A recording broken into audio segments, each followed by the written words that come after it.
الحمد لله نحمده ونستعينه ونستغفره ونؤمن به ونتوكل عليه ونعوذ بالله من شرور أنفسنا ومن سيئات أعمالنا. من يهده الله فلا مضل له ومن يضلل فلا هادي له. وأشهد أن لا إله إلا الله وأشهد أن محمدًا عبده ورسوله. يا أيها الذين آمنوا اتقوا الله حق تقاته ولا تموتن إلا وأنتم مسلمون. يا أيها الناس اتقوا ربكم الذي خلقكم من نفس واحدة وخلق منها زوجها وبث منهما رجالا كثيرا ونساء. واتقوا الله الذي تساءلون به والأرحام إن الله كان عليكم رقيبا.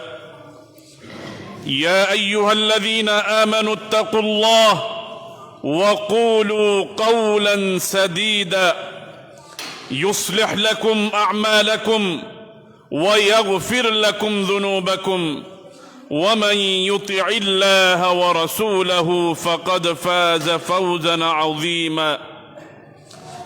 أما بعد فإن خير الحديث كتاب الله وخير الهدي هدي محمد صلى الله عليه وسلم وشر الأمور محدثاتها وكل محدثة بدعة وكل بدعة ضلالة وكل ضلالة في النار. أعوذ بالله من الشيطان الرجيم. بسم الله الرحمن الرحيم.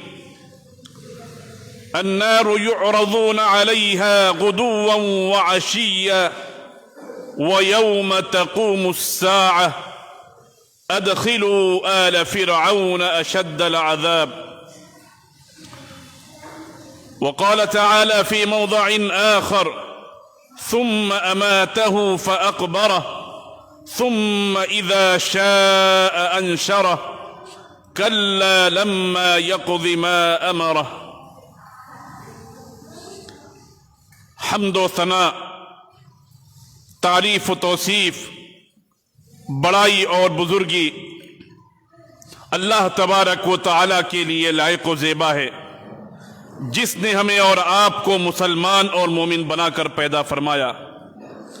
بے شمار درود و سلام نازل ہو تمام انبیاء کرام پر، خصوصاً اس ہستی اقدس و مقدس پر جن کا نام نامی اسم گرامی جناب محمد الرسول اللہ صلی اللہ علیہ وسلم ہے، جنہوں نے ہم تک دین اسلام کی تعلیمات کو مکمل طریقے سے اور انتہائی امانت داری کے ساتھ ہم تک پہنچا دیا. محترم حاضرین جمعہ، پردہ نشین ماؤں اور بہنوں، آج کے اس خطبہ جمعہ میں جس موضوع پر آپ کو نصیحت کی جائے گی وہ موضوع ہے کہ اے انسان، قبر تجھے بلا رہی ہے. اسلامی بھائیوں اور دوستوں، صحیح بخاری کے اندر حضرت علی رضی اللہ عنہ فرماتے ہیں کہ یہ دنیا گزرتی چلی جا رہی ہے، یہ دنیا آگے بڑھتی جا رہی ہے اور آخرت قریب سے قریب تر ہوتی جا رہی ہے۔ ایک طرف دنیا کی زندگی، ہماری اور آپ کی یہ قیمتی زندگی برف کی طرح پگھل رہی ہے، پانی کے بلبلے کی طرح ختم ہوتی جا رہی ہے، تو دوسری طرف حضرت علی رضی اللہ عنہ فرماتے ہیں کہ لوگوں کے کچھ طلبگار، لوگوں کے کچھ پرستار ہیں، دنیا کی زندگی ختم ہو رہی ہے، لیکن انسان کا معاملہ یہ ہے کہ انسان تمناؤں میں، خواہشات میں، آرزوؤں میں جی رہا ہے۔ کوئی بڑے بننے کی خواہش کر رہا ہے، کوئی عالیشان بنگلہ خریدنے کی خواہش کر رہا ہے، کوئی عالیشان گاڑی پر گھومنے کی خواہش کر رہا ہے، کوئی نام کمانے کے چکر میں پریشان ہے۔ حضرت علی رضی اللہ عنہ نصیحت کرتے ہیں کہ تم آخرت کے طلبگار بنو، آخرت کے چاہنے والے بنو، آخرت کی تیاری کرنے والے بنو، اپنی جنت کو بنانے کی فکر کرو، کیونکہ آخرت کی زندگی بہتر اور ہمیشہ باقی رہنے والی۔ بل تؤثرون الحیات الدنیا والآخرۃ خیر وابقی، تم لوگ دنیا کی زندگی کو ترجیح دیتے ہو، تم دنیا کے پیچھے بھاگ رہے ہو، حالانکہ آخرت کی زندگی اس دنیا کے مقابلے میں بہت بہتر اور ہمیشہ باقی رہنے والی ہے۔ تم آخرت کے طلبگار بنو، دنیا کے پیچھے مت بھاگو، کیونکہ یہ دنیا جس کے پیچھے تم بھاگ رہے ہو یہ کھیل تماشے کے علاوہ کچھ نہیں۔ اعلموا انما الحیات الدنیا لعب ولہو، کہ جان لو، اس بات کو اپنے ذہن و دماغ میں بٹھا لو کہ یہ دنیا کی زندگی کھیل و تماشے کے علاوہ کچھ نہیں ہے۔ اللہ کے رسول صلی اللہ علیہ وسلم فرماتے ہیں کہ اگر اللہ تبارک و تعالیٰ کے نزدیک دنیا کی ذرہ برابر حقیقت ہوتی، کچھ حیثیت ہوتی، مچھر کے پر کے برابر بھی اگر دنیا کی حیثیت ہوتی اللہ کے پاس، تو اللہ تعالیٰ اس دنیا کی نعمتوں سے کسی کفر کرنے والے انسان کو ایک گھونٹ بھی پانی نہیں پلاتا۔ لیکن معاملہ یہ ہے کہ ساری دولت، سارے وسائل غیر مسلموں کے پاس ہے اور ان کے مقابلے میں ہمارے پاس کم ہے۔ پتہ یہ چلا کہ اللہ کے نزدیک دنیا کی ذرہ برابر حیثیت نہیں، آخرت کی بہت زیادہ حیثیت۔ حضرت علی ہم کو نصیحت کرتے ہیں کہ آخرت کے طلبگار بنو، دنیا کے طلبگار مت بنو، کیونکہ یہ دنیا عمل کرنے کی جگہ ہے۔ یہاں پر تمہارا حساب و کتاب نہیں ہوگا، یہاں تم سے تمہارے سوالات نہیں کیے جائیں گے، تم سے تمہاری زندگی کے بارے میں نہیں پوچھا جائے گا۔ اور آخرت حساب و کتاب کی جگہ ہے، بدلے کی جگہ ہے، نیکی اور برائی کا انعام اور سزے کی جگہ ہے۔ وہاں پر تمہیں عمل کرنے کا، نیکی کرنے کا موقع نہیں ملے گا۔ میرے بھائیوں اور دوستوں، حضرت علی رضی اللہ عنہ کے اس قول سے یہ پتہ چلا کہ ہماری اور آپ کی زندگی گزرتی جا رہی ہے اور آخرت قریب ہوتی جا رہی ہے، اور انسان اپنے انجام سے بہت زیادہ قریب ہوتا جا رہا ہے، اور ایک دن ایسا آئے گا کہ لوگ گلی اور محلے کے اندر، علاقے کے اندر یہ آواز سنیں گے، یہ اعلان سنیں گے کہ مٹی دینے چلو بھائیو، فلاں شخص کا انتقال ہو گیا، فلاں شخص کی موت ہو گئی۔ ہم نے کئی لوگوں کے اعلانات سنے، کئی لوگوں کی پکارے سنے، ایک دن ہمارا بھی پکارا ہوگا، ایک دن ہمارا بھی اعلان ہوگا کہ بھائیو مٹی دینے چلو، فلاں شخص کا انتقال ہو گیا۔ جب ہم مر جائیں گے، جب ہماری موت ہو جائے گی، کیا ہوگا؟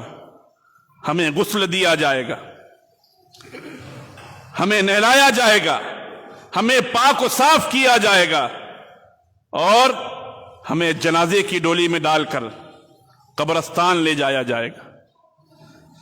ہمیں جنازے کی ڈولی میں رکھ کر 4 کے کاندھوں پر سوار کر کے قبرستان لے جایا جائے گا، اور جب ہمیں 4 کی ڈولی پر سوار کر کے جنازے کی ڈولی میں رکھ کر کے ہمیں قبرستان لے جایا جائے گا، اس وقت ہماری کیا حالت ہوگی، اس وقت ہماری کیا کیفیت ہوگی۔ بخاری شریف کے اندر حضرت ابو سعید خدری رضی اللہ عنہ بیان فرماتے ہیں، اللہ کے رسول صلی اللہ علیہ وسلم نے فرمایا کہ جب تم میں سے کسی کا جنازہ تیار ہو جاتا ہے، لوگ اسے اپنے کاندھوں پر سوار کر لیتے ہیں، قبرستان لے جانے لگتے ہیں، تو اگر وہ میت نیک ہے، نیک انسان کی میت ہے، نمازی انسان کی میت ہے، تو وہ آواز لگاتی ہے کہ مجھے جلدی لے چلو، مجھے اپنا انجام نظر آ چکا ہے، مجھے نیکی کے انعام کی بشارت مل چکی ہے، کیونکہ جب موت کے وقت فرشتہ آتا ہے تو ساری حقیقتیں کھل جاتی ہے۔ وَجَاءَ سَكْرَةُ الْمَوْتِ بِالْحَقِّ، کہ موت کی سختی حق لے کر آ پہنچی۔ حق لے کر آ پہنچی کا مطلب یہ ہے کہ موت کے وقت اس انسان کو فرشتے نظر آ جاتے ہیں، اس کا انجام اچھا ہونے والا ہے یا برا ہونے والا ہے، ساری حقیقت کھل جاتی ہے۔ وہ انسان جو دنیا کے اندر اس کو بتایا جاتا تھا نماز پڑھنے کے لیے، علماء کرام تقریریں کرتے تھے، لیکن اسے یقین نہیں آتا تھا، نیکی کی طرف بلاتے تھے، وہ برائی کی طرف بھاگتا تھا، اللہ کی فرما برداری کی طرف بلایا جاتا تھا، اللہ کی نافرمانی کی طرف بھاگتا تھا۔ وَجَاءَ سَكْرَةُ الْمَوْتِ بِالْحَقِّ، جب موت آئے گی، موت کی سختی سے دوچار ہوگا تو ساری حقیقت واضح ہو جائے گی، اس کو پچھتانے کے علاوہ، افسوس کرنے کے علاوہ کچھ نہیں ہوگا۔ تو وہ نیک انسان کہے گا کہ مجھے جلدی لے چلو، مجھے اپنا انجام نظر آ چکا ہے۔ اور اگر برے انسان کی موت ہے، برے انسان کی میت ہے، اللہ کے نافرمان کی میت ہے، ہم تو اسے لے کر چل رہے ہیں، اس کے ساتھ کیا ہو رہا ہے، کس کیفیت سے دوچار ہے، ہم اور آپ نہیں جانتے، لیکن وہ آواز لگائے گا کہ ہائے ہلاکت و بربادی، ہائے افسوس، مجھے کہاں لے جا رہے ہو، مجھے کہاں لے کر جا رہے ہو۔ وہ چلائے گا، آواز کرے گا۔ اللہ کے رسول کی حدیث ہے کہ وہ آواز جنات اور انسان کے علاوہ دنیا کی ہر مخلوق سنے گی۔ اگر جنات اور انسان سن لے تو اس کی آواز سے بے ہوش ہو جائے۔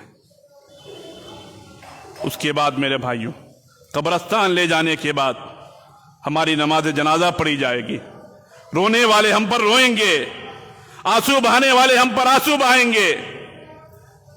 امام صاحب اللہم اغفر لحینا ومیتنا دعائیں کریں گے، مغفرت کی دعا ہم سب کے لیے، زندوں کے لیے بھی، مردوں کے لیے بھی۔ پھر اس کے بعد قبر میں دفن کر دیا جائے گا، 2 گز زمین کے اندر، 2 گز گڑھے کے اندر دفن کر دیا جائے گا۔ اللہ تبارک و تعالیٰ نے فرمایا ثم اماتہ فاقبرہ ثم اذا شاء انشرہ کلا لما یقض ما امرہ۔ پھر اللہ تبارک و تعالیٰ انسان کو موت دے گا اور موت کے بعد اسے قبر میں داخل کرے گا۔ ثم اماتہ فاقبرہ، انسان کو موت دے گا، موت کے بعد قبر میں داخل کرے گا۔ ثم اذا شاء انشرہ، پھر جب اللہ تعالیٰ چاہے گا اسے دوبارہ زندہ کرے گا۔ کلا لما یقض ما امرہ، ہرگز نہیں، اسے اللہ نے جس بات کے کرنے کا حکم دیا تھا اس نے وہ کام نہیں کیا۔ ہم قبر میں چلے جائیں گے، سوال یہ پیدا ہوتا ہے کہ جس قبر میں ہم نے بہت سارے لوگوں کو دفنایا، بہت سارے لوگوں کو دفن کیا، اسی طریقے سے ہم کو بھی دفن کیا جائے گا، ہمیں بھی 2 گز زمین کے اندر، قبر کے اندر، قبر کے گڑھے میں ڈالا جائے گا۔ وہ قبر کیسی ہوگی؟ وہ قبر ہمارا انتظار کر رہی ہے، وہ قبر ہمارا انتظار کر رہی ہے۔ وہ قبر کیسی ہوگی؟